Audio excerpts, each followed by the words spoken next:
And the country's youngest MP, Todd Barclay, has fallen on his sword. Although as many of you are pointing out, it's going in rather slowly because he's hanging around until the election. The Clutha-Southland MP will stand down at the election after revelations over secret recording he is accused of making of a staffer in his Gore electorate office. I think accused is a polite term. I don't think that fact's in dispute. The 27-year-old has denied making the recording, but yesterday Bill English produced a statement he made to police saying Mr Barclay had personally told him he'd left a dictaphone in the office. The staffer, Glenys Dixon, resigned last year and received a payout as part of a confidentiality agreement. Prime Minister Bill English fronted up to media this afternoon and was asked what Todd Barclay had done differently in the past 24 hours to merit his resignation. What's different is, I think, the statement yesterday morning, which Todd acknowledged himself was untrue, and secondly, his understanding of the whole situation and how it was affecting him and his credibility and his prospects. So he's made, I think, a very difficult decision for a young politician, but it's the right one.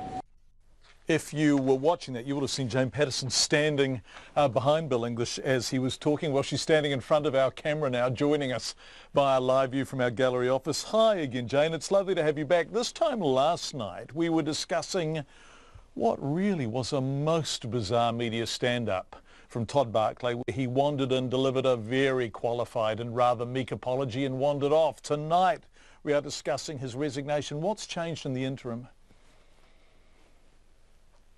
I think there was a real sense of inevitability today as everyone arrived at Parliament. We talked to MPs coming in and there were a few loyal friends who were saying he's a great guy, he's doing a great job, but really a lot of MPs keeping their heads down and not a lot of enthusiastic support for him.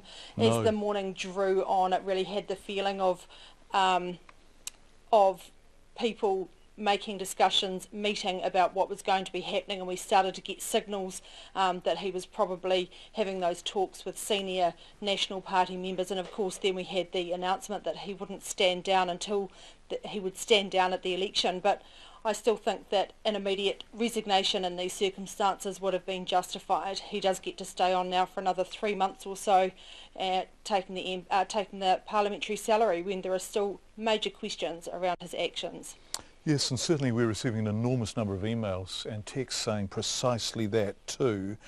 Let's set aside Todd Barclay because he's setting himself aside effectively, although, as you say, not for some time. But how damaging has this been for Bill English as both Prime Minister, where trust is so important, and as National Party leader? Look, I think a big shadow has been cast over the leadership of Bill English over the last couple of days, and he's going to have to really work hard to rectify that in the months before the election. He has been put right in the middle of this story, mainly because of his position as a former electorate MP.